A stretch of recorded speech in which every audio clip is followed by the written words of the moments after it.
Let's dive into the newscast with all the latest coming in from Hong Kong as two different continents, two vastly different cultures, but a very common thread of yearning for independence ties these two groups together. And we are, of course, talking about the protests which have erupted in Hong Kong and Catalonia. Hundreds of protesters gathered in Hong Kong, some of them with Catalan flags, in a show of solidarity with the protesters who are demanding a separate Catalan state. Now, bear in mind, the two protests are separated by almost 10,000 kilometers and two continents. But there are many common themes, as mentioned by this one protester. Let's listen in.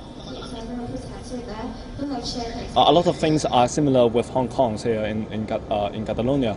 They face police brutality just as we do, and they are suppressed by a central government just like we do, and we do have similarly different culture, different ethnic composition, different law from the main nation state. The protesters in Hong Kong advertised the demonstration in online platforms and called it "United We Stand for Freedom." Needless to say, Chinese officials have accused the protesters of colluding with a foreign movement.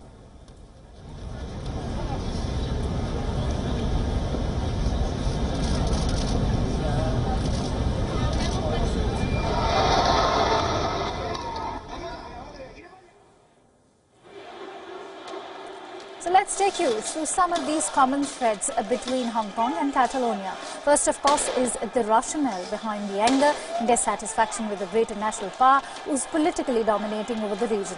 Hong Kong is protesting against China's dominance, while Catalonia is reeling under Spain's apathy. What's more, both Hong Kong and Catalonia are financially rich and are an integral part of their respective countries' economy. They also have a flag of their own and a separate legislature. Now, coming to the protests, the police in Barcelona have been cracking down heavily on the protesters, triggering several allegations of police brutality. In Hong Kong, of course, the police brutality has become a matter of international condemnation. Lastly, the airport has been a major artery which protesters have targeted. Both the Barcelona airport and the Hong Kong airport remained closed at the various points. We'll now have to wait and see if the Catalan protesters return the favour and support the Hong Kong pro-independence activists.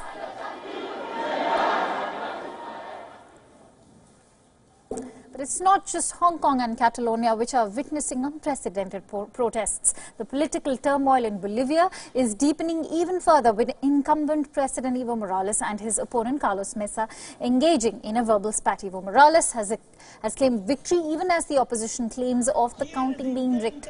The latest official count, with nearly 99% of votes counted, has put Morales at a lead against Mesa.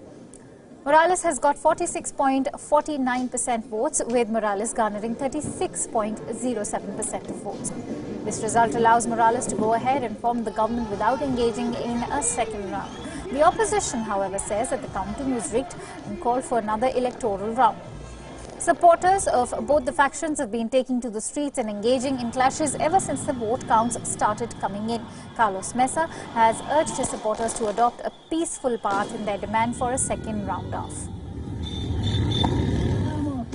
Primero, exigir la convocatoria inmediata a la segunda vuelta electoral administrada de manera idónea, independiente e imparcial. Segundo, convocar a la ciudadanía, a organizaciones sociales, instituciones y personalidades a sumarse a la Coordinadora de Defensa de la Democracia y mantenerse movilizada pacíficamente hasta lograr el respeto de la voluntad popular.